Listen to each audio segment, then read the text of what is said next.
자, 상담의 이중관계가 나왔습니다. 윤리적인 측면에서 우리가 이제 고려할 때 이중관계는 바람직하지 않다라고 하죠. 상담자와 내담자 관계 이외에 또 다른 관계가 있으면 이중관계라고 말하고 여기에 관한 설명으로 옳지 않은 것은입니다. 상담사와 내담자와의 관계에서 두 가지 이상의 역할을 동시에 수행할 때 성립하는 것이 이중관계라 말씀드렸습니다. 내담자를 위해하거나 착취할 가능성이 있기 때문에 이중관계는 피하는 것이 원칙입니다. 맞습니다. 상담사의 판단력을 손상시키고 치료관계의 문제를 야기시킵니다.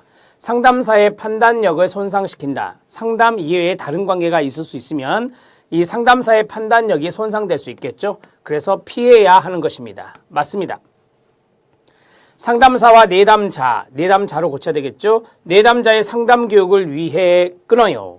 자, 여러분 내담자의 상담 교육이라고 그랬거든요. 따라서 이 내담자가 누구라는 거죠? 부하 직원이라는 겁니다. 이 상담사는 누가 되고요? 상급자가 되고 이 내담자가 이제 부하 직원이 되는 거죠. 어디에서 힌트를 얻으셨나요? 네, 상담 교육을 한다 그랬어요. 상담사가 내담자의 상담 교육을 한다 그랬으니까 이 내담자는 부하 직원이라는 것을 알 수가 있습니다. 자, 이게 이중관계죠. 상담사와 내담자의 관계도 있고 상급자와 부하 직원의 관계도 있기 때문에 자, 슈퍼바이저의 역할을 상급자가 할 거 아닙니까? 이것을 하는 것은 해당되지 않나요? 아니요. 이것도 이중관계라고 말씀을 드렸습니다. 이중관계다 이렇게 정리하시면 돼요.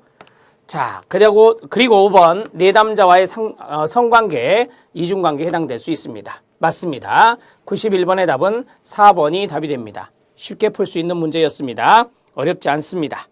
자, 이제 92번 문제 들어가도록 하겠습니다. 4번으로 답을 처리하시고요. 자, 92번 문제는 다음 사항은 상담 진행 과정 중에 어느 시기에 필요한 과제인가 라고 했습니다.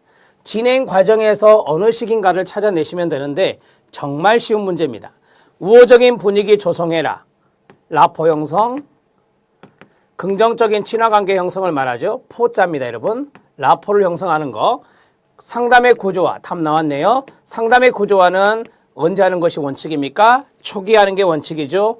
자, 이 내담자의 기대가 있다. 그 기대를 조정할 필요가 있고 호소 문제가 있는데 그걸 탐색하는 것. 상담 초기 때 하는 것입니다. 답은 1번이 답이 됩니다. 92번 문제 틀리면 안 돼요. 여러분들 이거는 쉽게 풀 수 있는 문제, 일종의 보너스 문제입니다. 정리가 됐고요. 자, 93번 문제 들어갑니다. 자, 93번 문제는 별표. 게슈탈트 이론에서 알아차림 접촉 주기가 있죠. 여기 순서가 바르게 연결된 것은입니다. 하나는 가르쳐 줬네요. 여기 있는 행동은 가르쳐 줬습니다.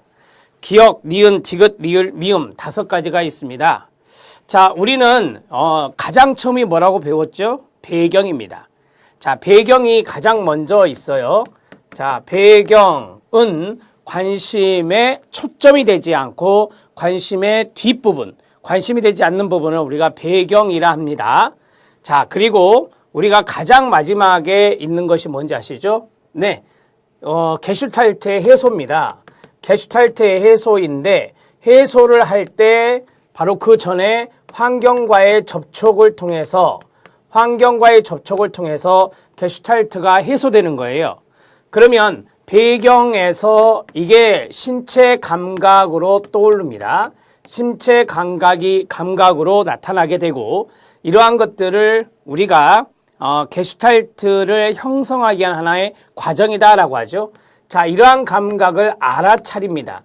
알아차려서 정경으로 떠올라 게슈탈트가 형성된다라고 했어요. 자, 게슈탈트가 형성이 되었죠. 그럼 이제 게슈탈트의 해소 과정으로 넘어가야 됩니다. 게슈탈트가 형성되어서 해소하는 과정까지 가는 거를 우리가 이제 이거를 접촉주기라고 하는데, 자, 알아차림이 어디 있어요? 여기 있죠. 접촉이 어디 있어요? 여기 있죠. 따라서 알아차림을 통해서 게슈탈트를 형성하고 접촉을 통해서 게슈탈트가 뭐 한다? 네, 해소되는 것입니다. 자, 이제 알아차림을 통해서 게슈탈트가 형성되었으니까 여기에서 에너지가 차단될 필요가 있죠. 자, 에너지가 차단되거나, 에너지가 차단되면 미해결 과제가 나타날 수 있어요. 그렇죠? 에너지가 동원이 먼저 됩니다. 자, 에너지 동원이 먼저 되고, 자, 에너지 동원이 나타나고, 그 다음에 여기에 대해서 행동으로 나타납니다. 행동으로 옮겨 환경과의 접촉을 통해서 해소가 된다. 이렇게 정리하시면 됩니다.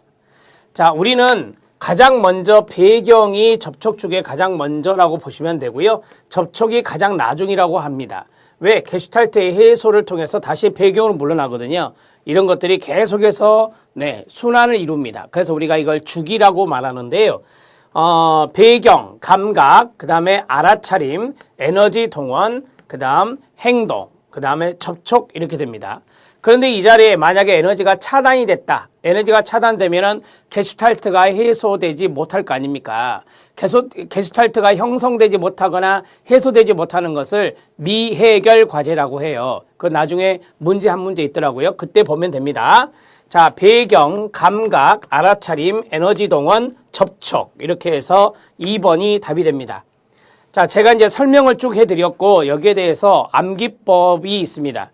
두 문자 암기법으로 정리를 하면 좋겠는데, 자, 첫 번째 배감, 자, 그 다음에 두 번째 알동, 그 다음에 세 번째 여기죠, 행접이라고 하는 거 6글자만 외우시면 됩니다. 배감, 알동, 행접, 배감, 알동, 행접 이런 식으로 하면은 도움이 되겠죠. 배경, 감각, 알아차림 이게 뭐겠어요? 에너지 동원입니다. 에너지 동원. 그 다음에 이것은 행동. 이거는 접촉이 되겠습니다. 이런 식으로 알아차림 접촉주기가 이루어진다. 암기법도 하나 소개해 드렸습니다. 93번의 답은 2번이고 체킹해 주셔야 됩니다. 이제 94번 문제 들어갑니다.